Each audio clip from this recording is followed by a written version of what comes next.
Welcome दोस्तों, स्वागत है आपका हमारे YouTube चैनल स्टडी नेशन चांद LLB इंडिया में। तो दोस्तों आज हम लेकर आए हैं टॉप 10 कानून के सवाल। अगर बनना है असिस्टेंट प्रोसिक्यूशन ऑफिसर तो ये 10 कानून के सवाल मिस मत करना। हर सवाल एकदम सफलता की ओर ले जाएगा।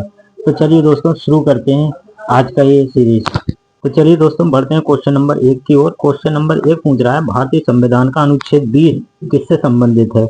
ऑप्शन ए समानता का अधिकार, ऑप्शन बी अपराधों में संरक्षण, ऑप्शन सी धार्मिक स्वतंत्रता या ऑप्शन डी शिक्षा का अधिकार।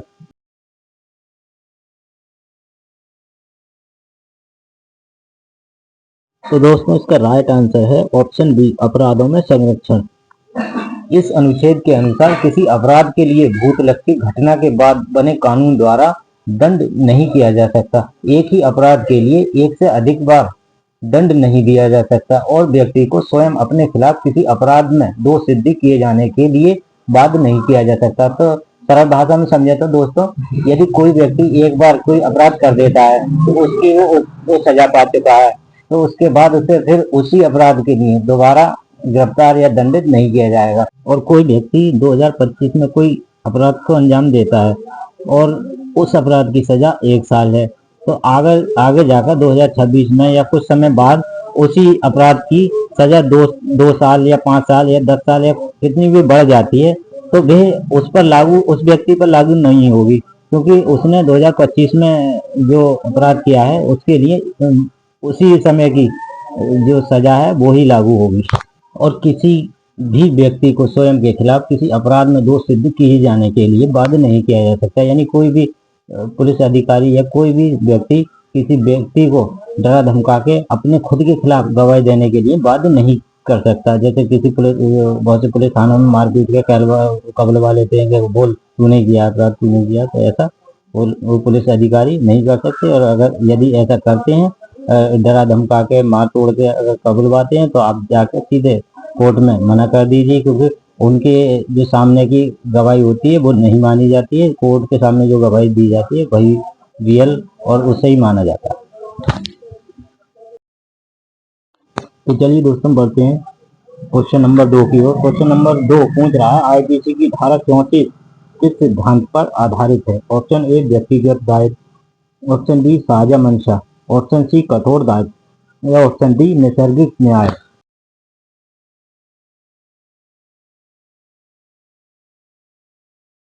तो दोस्तों इसका राइट आंसर है ऑप्शन बी साझा मंशा। आईपीसी की धारा 34 में कहा गया है कि जब कोई आपराधिक कृत्य कई व्यक्तियों द्वारा सभी के समान इरादे को आगे बढ़ाने के लिए किया जाता है, तो उनमें से प्रत्येक व्यक्ति उस कृत्य के लिए उसी तरह उत्तरदायी होता है जैसे कि वह कृत्य अकेले उसके द्वारा ही किया गया हो। तो चलिए दोस्तों बढ़ते हैं क्वेश्चन नंबर 3 की ओर। क्वेश्चन नंबर 3 पूछ रहा है सीआरपीसी की धारा 154 किससे संबंधित है? ऑप्शन ए गिरफ्तारी, option B FIR, option C जांच या ऑप्शन डी चार्जशीट।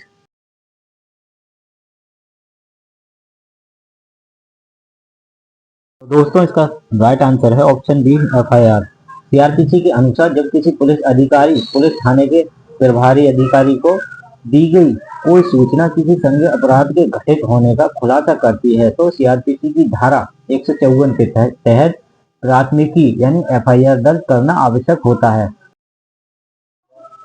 तो चलिए दोस्तों बढ़ते हैं क्वेश्चन नंबर 4 की ओर। क्वेश्चन नंबर 4 पूछ रहा है साक्ष्य अधिनियम की धारा 32 किससे संबंधित है? ऑप्शन ए इकबालिया बयान, ऑप्शन बी मृत्यु पूर्व कथन, ऑप्शन सी दस्तावेजी साक्ष्य या ऑप्शन डी विशेषज्ञ साक्ष्य।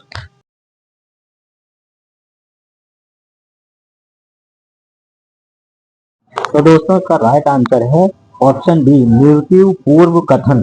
साक्ष्य अधिनियम की धारा 32 के अनुसार यदि कोई व्यक्ति मृत है, उसका पता नहीं लगाया जा सकता, वह गवाही देने में असमर्थ है या उसकी उपस्थिति बिना अनुचित विलंब या खर्चे के प्राप्त नहीं की जा सकती, तो उसके द्वारा किए गए प्रासंगिक तथ्यों के बयान निम्नलिखित मामलों में प्रासंगिक होते हैं।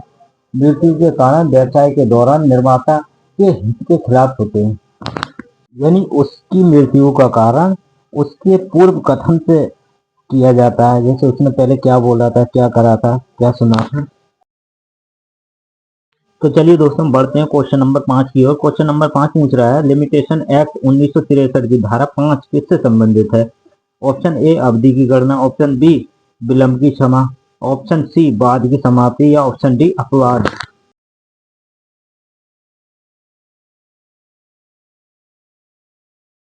तो दोस्तों इसका राइट आंसर है ऑप्शन बी विलंब की क्षमा। परिसीमा अधिनियम 1963 की धारा 5 के अनुसार किसी भी अपील या आवेदन को परिसीमा अवधि समाप्त होने के बाद भी स्वीकार किया जा सकता है, बशर्ते अपीलकर्ता आवेदक न्यायालय को आश्वस्त करे कि परिसीमा अवधि के दौरान अपील आवेदन दायर न करने का उसके पास पर्याप्त कारण क्या था। तो चलिए दोस्तों बढ़ते हैं क्वेश्चन नंबर 6 की ओर। क्वेश्चन नंबर 6 पूछ रहा है संविधान के किस अनुच्छेद के अंतर्गत राज्य के नीति निर्देशक तत्व आते हैं।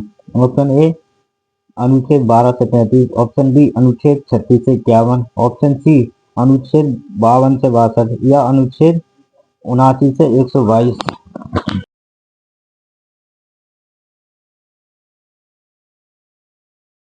दोस्तों इसका राइट आंसर है ऑप्शन बी अनुच्छेद 36 से 51। तो भारतीय संविधान के नीति निर्देशक तत्व राज्य को क्या आदेश देते हैं।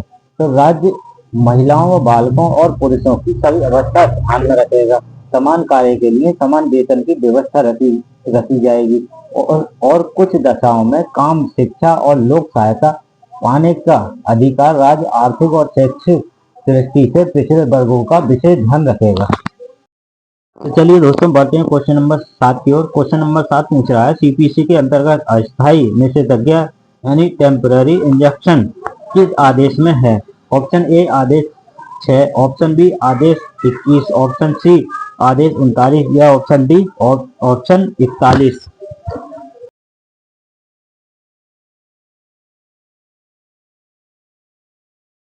तो दोस्तों इसका राइट आंसर है ऑप्शन सी आदेश 39। सीपीसी के आदेश 39 के तहत एक अस्थायी निषेधाज्ञा एक न्यायसंगत और विवेकाधीन उपाय है जिसका उद्देश्य न्यायालय के अंतिम निर्णय तक यथास्थिति बनाए रखना और अपूरणीय क्षति को रोकना होता है।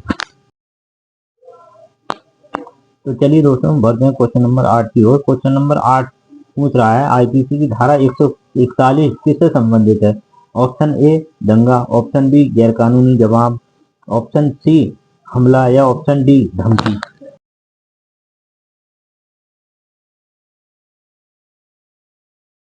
दोस्तों इसका राइट आंसर है ऑप्शन बी गैरकानूनी जमाव। आईपीसी की धारा 141 गैरकानूनी जमाव से संबंधित है। आपराधिक बल या आपराधिक बल के प्रदर्शन द्वारा किसी व्यक्ति को ऐसा कार्य करने के लिए विवश करना जिसे करने के लिए वे विधिक रूप से बाध्य नहीं है या ऐसा कार्य करने से चूकना जिसे करने का वह विधिक रूप से हकदार है। चलिए दोस्तों बढ़ते हैं क्वेश्चन नंबर 9 की ओर। क्वेश्चन नंबर 9 पूछ रहा है साक्ष्य अधिनियम में एस्टोपल किस धारा में है। ऑप्शन ए धारा 101, ऑप्शन बी धारा 114, ऑप्शन सी धारा 115 या ऑप्शन डी धारा 120।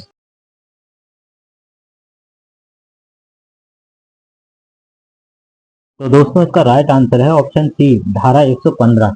भारतीय साक्ष्य अधिनियम की धारा 115 में प्रावधान है कि जब कोई व्यक्ति घोषणा, कार्य या चूक के माध्यम से जानबूझकर किसी अन्य व्यक्ति को किसी बात को सच मानने और उस पर कार्य करने के लिए प्रेरित करता है तो वे बाद में किसी भी कानूनी कार्यवाही में उस कथन की सच्चाई से इनकार नहीं कर सकते। तो इसमें एस्टोपेल का मतलब है कोई व्यक्ति कोई बयान दे देता है तो उसके बाद वो मुकर न जाए। दोस्तों बढ़ते हैं नेक्स्ट क्वेश्चन की ओर। नेक्स्ट क्वेश्चन है क्वेश्चन नंबर 10 जो इस सीरीज का लास्ट क्वेश्चन है।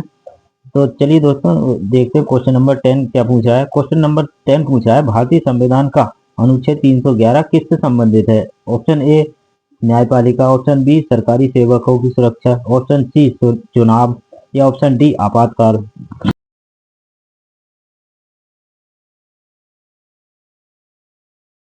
तो दोस्तों इसका राइट आंसर है ऑप्शन बी सरकारी सेवकों की सुरक्षा।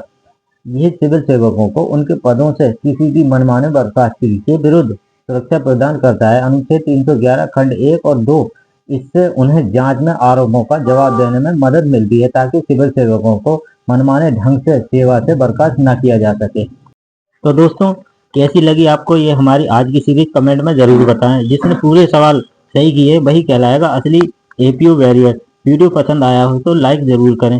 एपीयू 2026 की जीत के लिए सब्सक्राइब करना ना भूलें क्योंकि अगला सवाल आपकी पोस्ट तय कर सकता है। तो दोस्तों ऐसे ही पढ़ते रहिए, और कुछ नया सीखते रहिए और हमारे साथ जुड़े रहिए। धन्यवाद।